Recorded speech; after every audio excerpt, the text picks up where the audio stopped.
এই রাখি বন্ধন উৎসব আমাদের কাছে খুব পবিত্র উৎসব, সৌভ্রাতৃত্ব উৎসব। ভারতীয় উপমহাদেশে এটা একটা পবিত্র উৎসব। এই উৎসব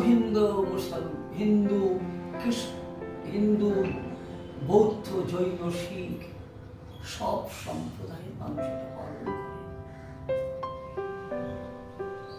এই উৎসবের মধ্যে একটা পৌরাণিক দিক আছে।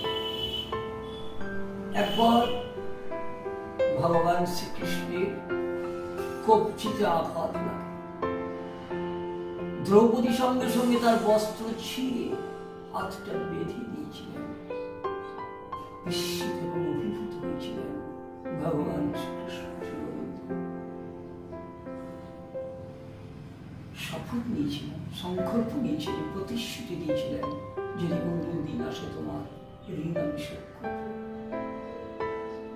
ক্রোড়াদ সভায় অসংখ্য রথী ভারতী পিতামহ বিশ্ব গুরুদ্রোণাচার্য থেকে অসংখ্য রথী মহারথী সেখানে উপস্থিত। তাদের স্বপ্নে দ্রৌপদীর বস্ত্র ভগবান কৃষ্ণ থাকতে পারলেন না, তিনি কিন্তু বস্ত্র দিয়ে সম্পূর্ণ রক্ষা করলেন ভগিনী সময় দেখতেন প্রতিশ্রুতি রক্ষা করেছে।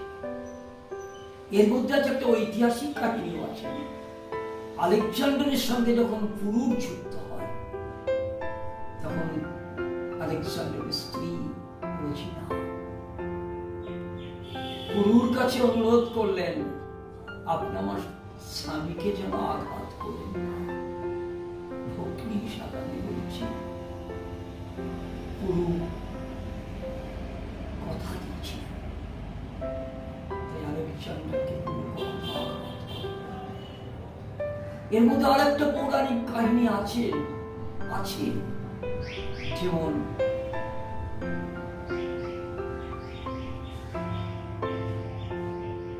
গণেশ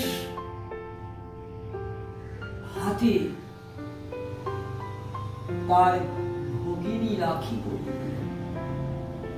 দুই পুত্রের খুব রাগ, ক্ষোভ হলো, অসন্তোষ হলো। সঙ্গে সঙ্গে দিব্য আগুন থেকে তাদের সন্তোষ রক্ষার জন্য দুটি পুত্রের একটি কন্যার জন্ম হল। সেই কন্যাই ওদের হাতে রাখি।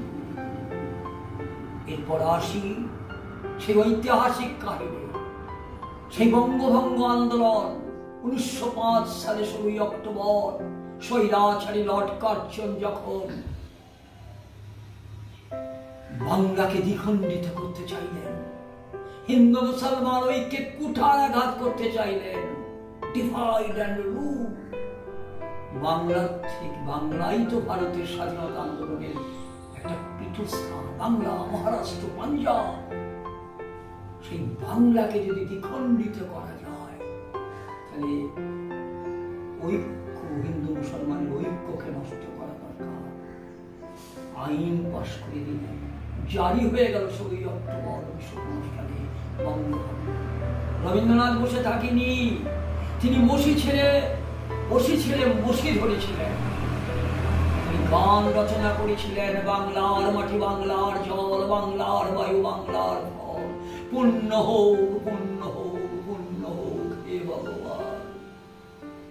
কলকাতা মহাশ্মশানে আমরা সবাই জানি রবীন্দ্রনাথ বিশ্বের যেখানে লাঞ্ছিত, অত্যাচারিত, যেখানে মানবাধিকার লঙ্ঘন হয়েছে, যেখানে মানুষের আঘাত এসেছে, তিনি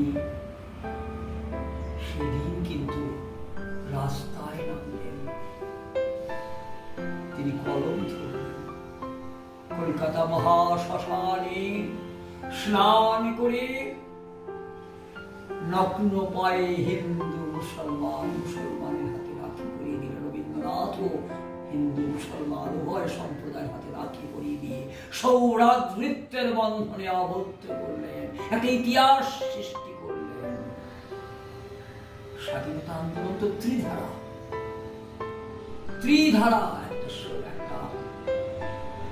একটা যুদ্ধ একটা সংগ্রামশীল জাতীয়তাবাদ আর একটা মনস্তাত্ত্বিক দিক। এই মনস্তাত্ত্বিক দিকে রবীন্দ্রনাথ,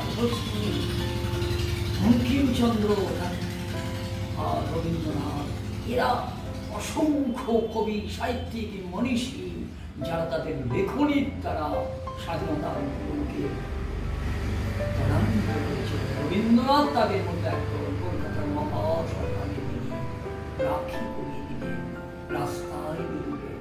ভাইপো বলছেন রবি কাকাকে দেখার জন্য হাজার হাজার মানুষ এদিন রাস্তায়, কার্নিশে, গাছে, ছাদে রবীন্দ্রনাথ তাদের কাছে পৌঁছেছেন। আহিটোলায় আস্থা বলে একজন মুসলমান শহীদকে তিনি আলিঙ্গন করে রাখি পরিয়ে দিলেন। তারপরে এগিয়ে গেলেন একটা মসজিদে, সেখানেও মুসলমান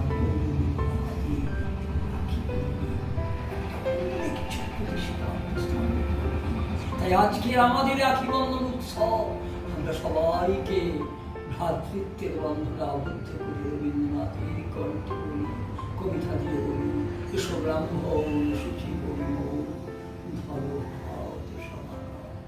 হাহাকার শুরু হয়েছে, স্বৈরাচারী শাসন চলছে চতুর্দিকে, আজকে অবক্ষয় শুরু হয়েছে, মানুষে মানুষে ভেদাভেদ শুরু হয়েছে, ধর্মে ধর্মে ভেদাভেদ শুরু হয়েছে। আসুন আমরা বলি যুদ্ধ নয়, শান্তি। আমাদের জাতীয়তাবাদের আদর্শ উদ্বুদ্ধ হবে, তবেই সার্থক হবে রাখি বন্ধন উৎসব, তবেই আমরা বলতে পারবো বন্দে মাতরম।